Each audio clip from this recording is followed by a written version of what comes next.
It represents a double payment of retention fees. Where did you get this data from? From the retention register.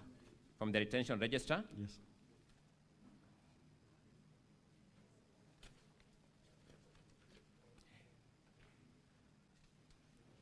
Look at volume 4D.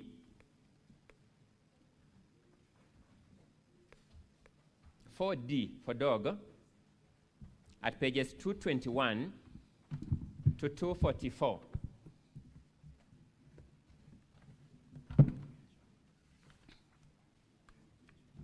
What document is that? RTGS that shows payments. This is the RTGS register that shows various transfers of money from the county government of Kericho. Yes, yes. You're saying this summary can be found from those RTGS transactions? Exactly. Thank you. In the interest of time, explain to the senator what table that is found at page 68 represents. Volume 2, my apologies for that. Volume 2, page 68.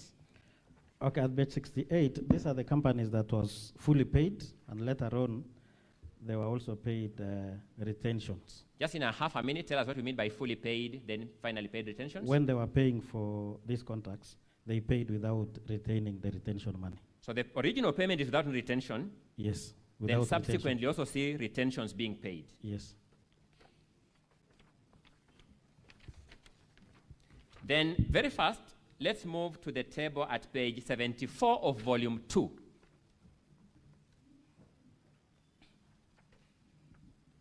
What does that table represent?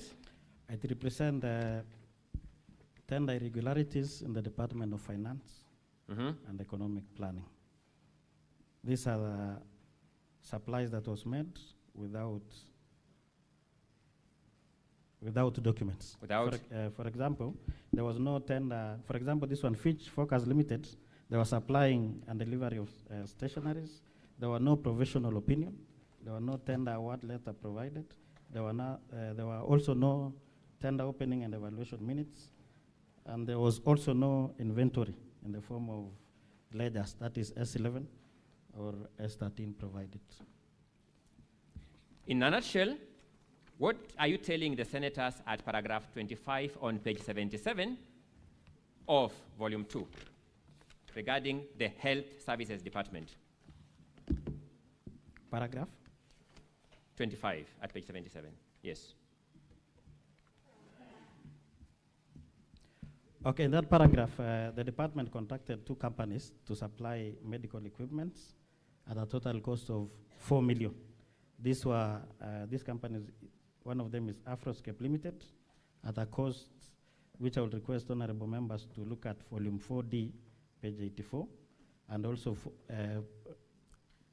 volume 4D, page 146, whereby they splitted the contract. They split the contract to bring it within the permissible limits for request for proposals. Request for quotations. For quotations. In a summary, what was your quarrel with the Department of Water, Energy and Environment? The Department of Water is that in this department, they contracted Rolly Fenders Limited at a cost of Kenya shilling 2.7 million to supply office furnitures. And unfortunately, there was no budget. What was the budget line for that item? 1 million. Sorry? 1 million. And how much, what's the value of the sum being contracted? 2.7 million. 2.7 million. Yes.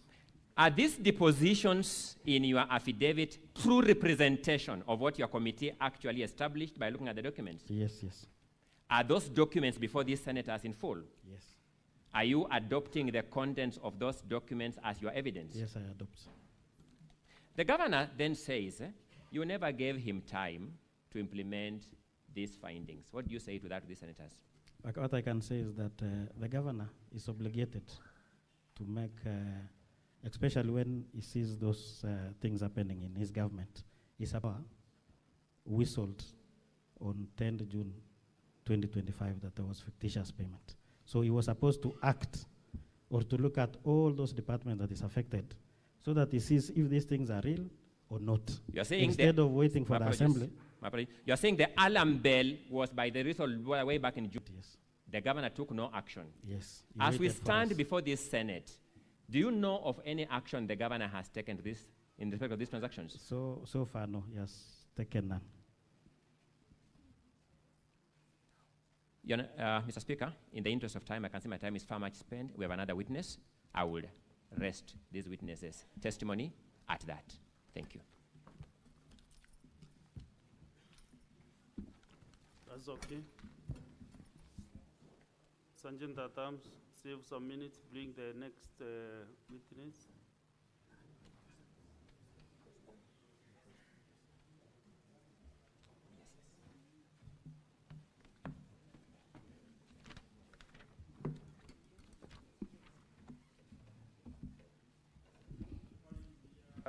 We are embarrassing of the time. You can go ahead, Council of the Governor. Thank you, Mr. Speaker, sir, and honorable senators. Good afternoon, Mr. Kipkoech. Good afternoon. Yes. Now, I want to start from the last answer you gave. You said that the alarm was raised in July. Council, you have 18 minutes in total. Yes. For cross-examinations. Yes, Mr. Speaker, sir. Thank you. You said the alarm was raised in July? Yes, July 10th, 2025. July 10th, 2025. Yes. And the impeachment, the motion was moved for impeachment on which date? 6th of August, isn't it? I cannot confirm that. You don't know when the motion was moved? The only person who can confirm that is the move of the motion. May I ask you, Mr. Kipkoech, yes. You are not in the assembly when the motion was being moved for his impeachment? Of course I was there, but I cannot answer for somebody else. Did you participate in those proceedings?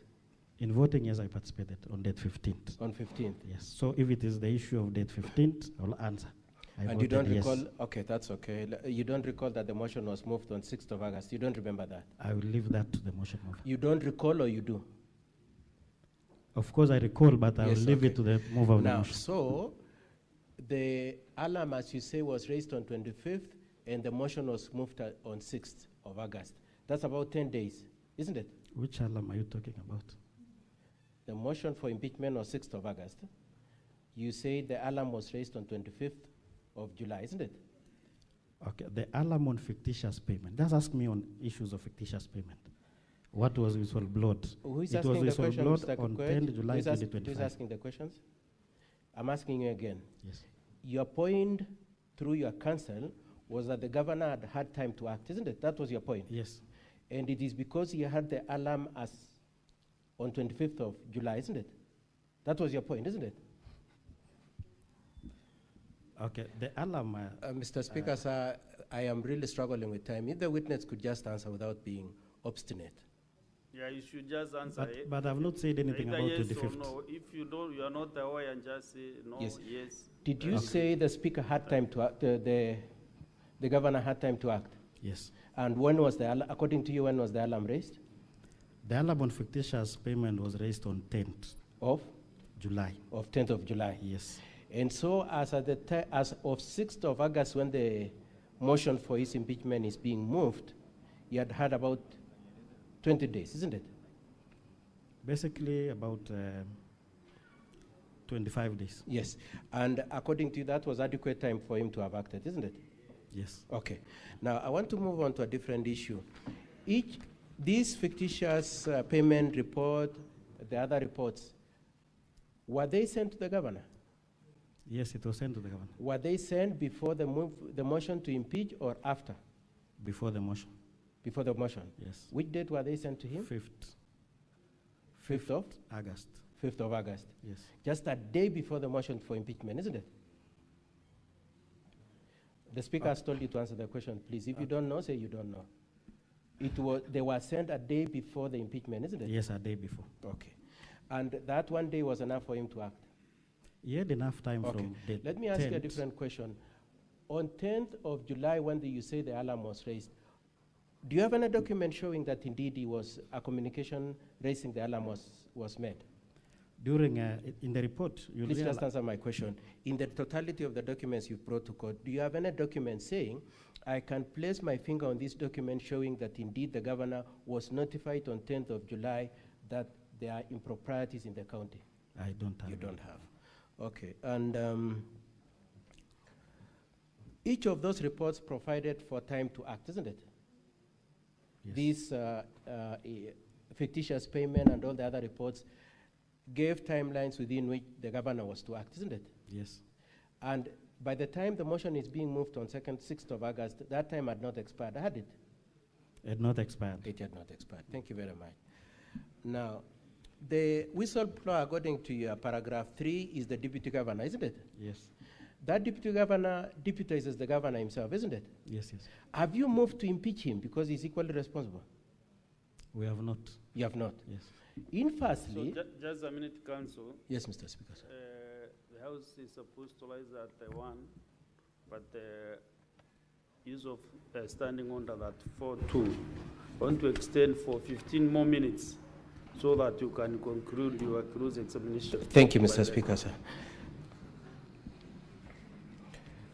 The motion, the whistleblower was the deputy governor, and you confirm you haven't moved to impeach him, have you? There is no impeachment. There is no impeachment. Yes. And if this impeachment succeeds, he is the beneficiary, isn't it? Isn't it? Of course. Yeah, of course, yes. Okay, now, so you have taken us through issues. May I summarize the issues you've raised? You've raised issues of contracts on works and goods. You've raised issues of improprieties in procurements, including splitting contracts and payment of money. Those are the issues you've raised, isn't it? Yes, yes. Now, when you were presiding over this committee on fictitious payments, did you find anywhere where the governor had signed any of the contracts that you're dealing with? Of course, it cannot be. Please answer the question. Did you find anywhere where governor signed? Of course, in terms of signage, no. No. Procurement? It cannot happen in all the Please departments. answer my questions. I'm the one asking you questions. Anywhere where he was involved in procurement that he actually advertised the procurement? No. Anywhere where he was involved in splitting contracts? But council. Please answer my question. But did you council, find him it cannot anywhere? happen in all the departments. Mr. Speaker, sir, I It is request the either witness, please incompetent answer my question. or is incomplicit. Witness, Mr. Witness, please stop that exchange. Just answer questions. Okay. Did you find him involved anywhere splitting contracts? No. Did you find him anywhere going to the bank to withdraw money? Signing? Okay. Now, in your committee, you said some people appeared before you, isn't it? Yes, yes. And some of those people in your report, you subsequently recommended action against them, isn't it? Yes.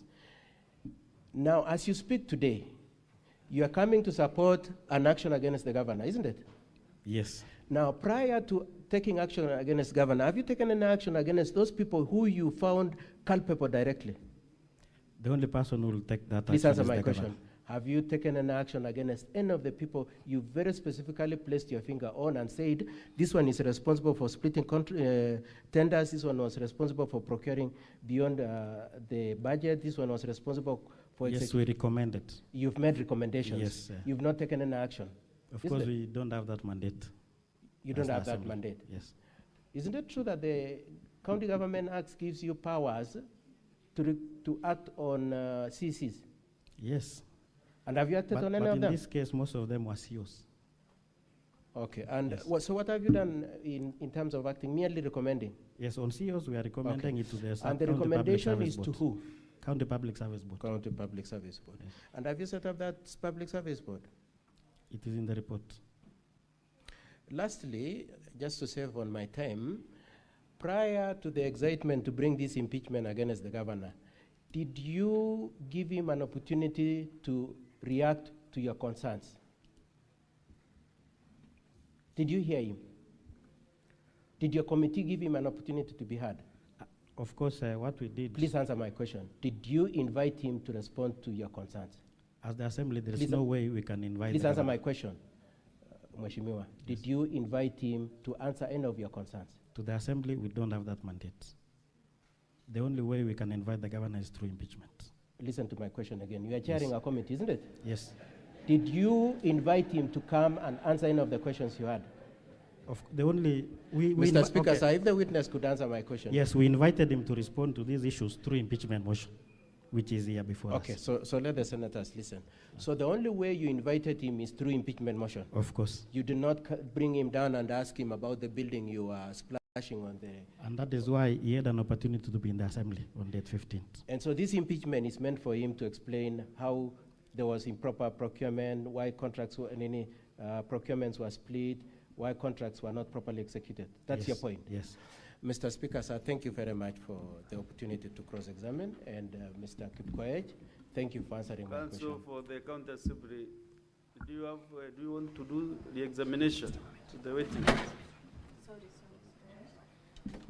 Yes, Mr. Speaker, I have some 2 or 3 clarifications through the examination. Thank you so much.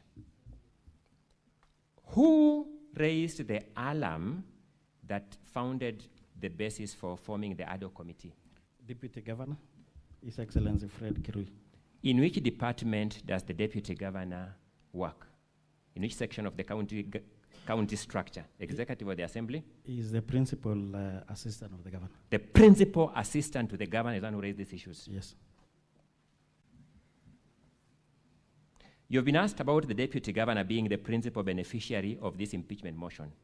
My question to you is, the facts in the Deputy Governor's alarm, when you did your investigation, did you confirm them to be correct or false? The facts he raised, were they eventually confirmed to be correct or false? It was correct. It was correct. Yes. Who supplied you with the documents that helped you to verify the allegations in the DG's alarm? CEC Finance. The CEC Finance. CEO Finance and chief officers from the affected departments. To whom is the CEC Finance answerable?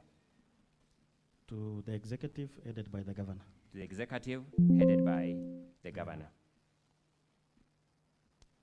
You have been asked as to why you now attribute these actions to the Governor without any signature of his on the paper trail. What do you say to that?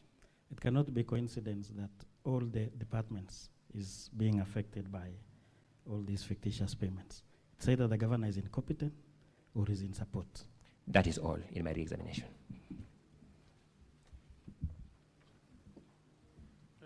We have more 10 minutes. They can open to the senators. If you need any clarification. Senator Joe Newton.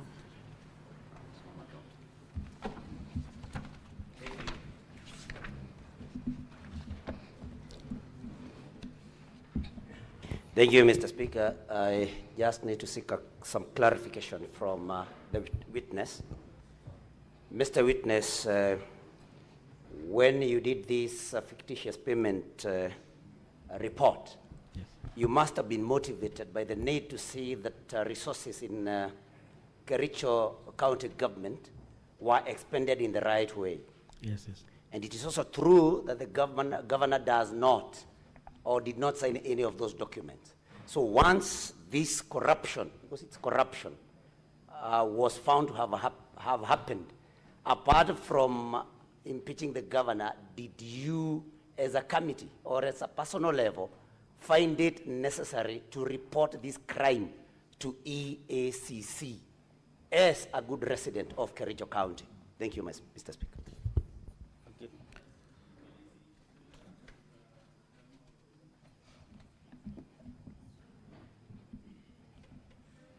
Thank you, Mr. Speaker. Mr. Speaker, I have a couple of concerns here. These are issues that we deal with on a daily basis, issues of accountability.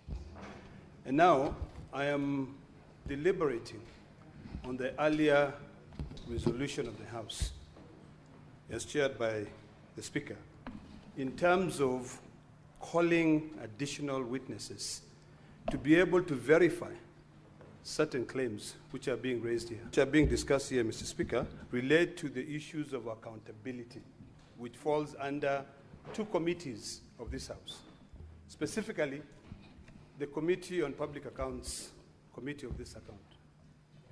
I have followed keenly on the submissions by the Counsel for the Assembly. I've looked at volume 4, page 87, on the picture which was being displayed on the screens, of a building which is supposed to have been paid for 2 million shillings. And all of us here are quite clear. And I've also followed keenly on the issues that have been raised in terms of public participation, on the expenditures which were incurred for that exercise.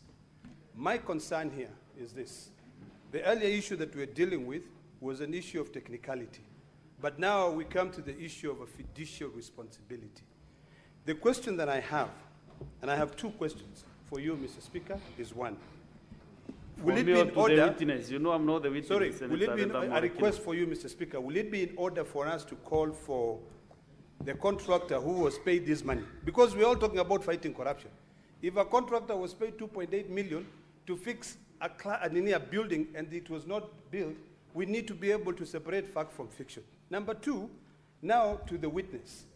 You have indicated that you have carried out a fictitious expenditure report, and you are able to identify these payments, that payments were made.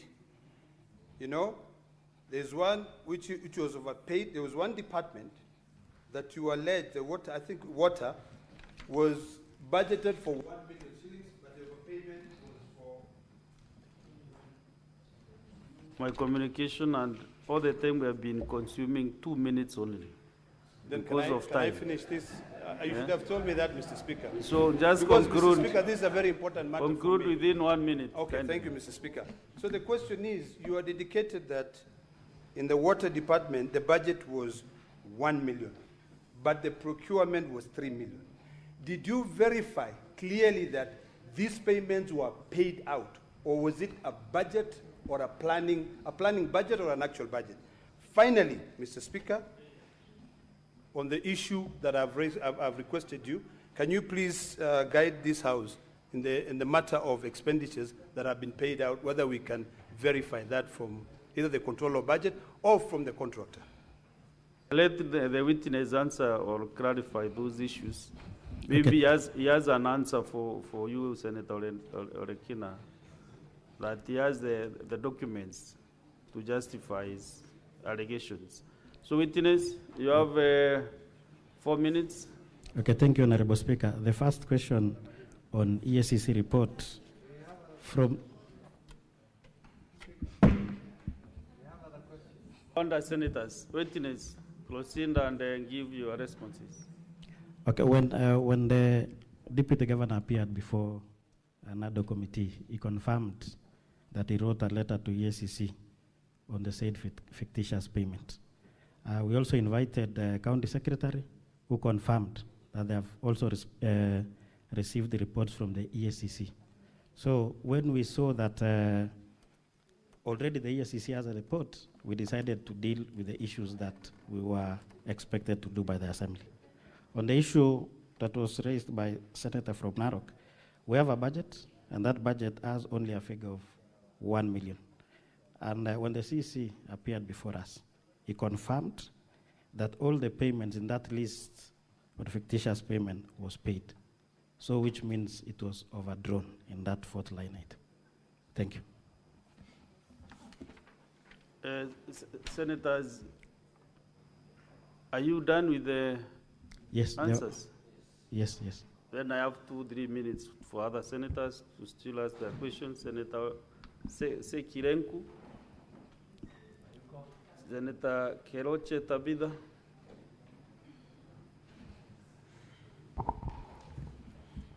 Thank you, Mr. Speaker, sir. I also want to...